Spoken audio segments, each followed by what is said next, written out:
सच्चे प्यार की परख। रविवार की सुबह थी और दिल्ली के एक छोटे से इलाके में स्थित अर्पिता का घर। अर्पिता, एक सफल इंटीरियर डिजाइनर, अपने काम में मसरूफ रहती थी, लेकिन आज का दिन कुछ अलग था। उसके पति विक्रम, जो एक जाने-माने बिजनेसमैन थे, अक्सर काम के सिलसिले में बाहर रहते थे।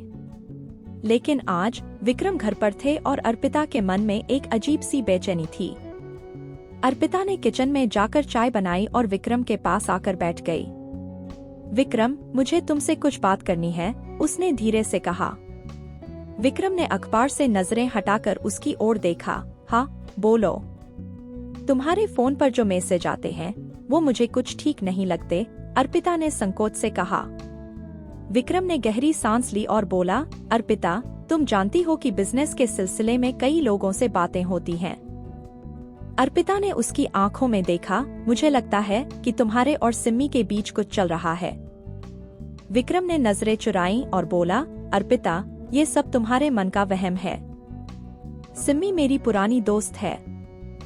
अर्पिता ने महसूस किया कि विक्रम के शब्दों में सच्चाई नहीं थी।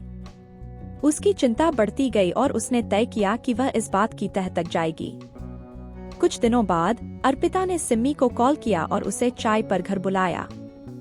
सिम्मी, जो खुद एक सफल वकील थी, खुशी खुशी अर्पिता के घर आई। चाय के दौरान अर्पिता ने हल्के फुल्के अंदाज में सिम्मी से पूछा, सिम्मी, तुम और विक्रम काफी पुराने दोस्त हो, है ना? सिम्मी ने मुस्कुराते हुए जवाब दिया, हाँ, कॉलेज के दिनों से। लेकिन अब हम सिर्फ अच्छे दोस्त हैं। अर्पिता ने सिम्मी की आंखों में देखा और उसे महसूस हुआ कि कुछ तो छुपाया जा रहा है। उस रात जब विक्रम सो गए, अर्पिता ने उनके फोन की जांच की। उसने देखा कि सिम्मी के मैसेज बहुत ही निजी और प्यार भरे थे। अर्पिता का दिल टूट गया। उसने विक्रम को जगाया और सच्चाई पूछी।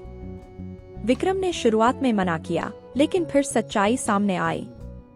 सिम्मी और विक्रम के बीच पिछले 6 महीने से एक संबंध चल रहा था। अर्पिता ने फैसला किया कि वह इस रिश्ते को खत्म करेगी। उसने सिम्मी को एक मीटिंग के लिए बुलाया और सारा सच उसके सामने रखा। सिम्मी ने अपनी गलती मानी और वादा किया कि वह विक्रम की जिंदगी से दूर चली जाएगी। लेकिन कहानी यहाँ खत्म नहीं हुई। सिम्मी के जाने के बाद अर्पिता ने महसूस किया कि विक्रम ने उसे धोखा दिया है और अब वह उस पर विश्वास नहीं कर सकती। उसने अपने आत्मसम्मान के लिए विक्रम को तलाक देने का फैसला किया। अर्पिता ने अपने जीवन को फिर से संवारा। उसने अपने करियर पर ध्यान दिया और नई ऊंचाइयों को छुआ। उसने सीखा कि सच्चा प्यार और विश्वास ही एक मजबूत रिश्ते की नींव होते हैं। इस कहानी से यह सीखने को मिलता है कि सच्चाई और ईमानदारी ही किसी भी रिश्ते को टिकाऊ बनाती हैं। झूठ और धोखे से बने रिश्ते कभी भी सफल नहीं होते। मोरल ऑफ द स्टोरी: सच्चाई और ईमानदारी ही किसी भी रिश्ते की नींव होती हैं। हमें अपने रिश्तों में विश्वास और प्यार को बनाए रखना चाहिए, तभी हम एक सुखी जीवन जी सकते हैं।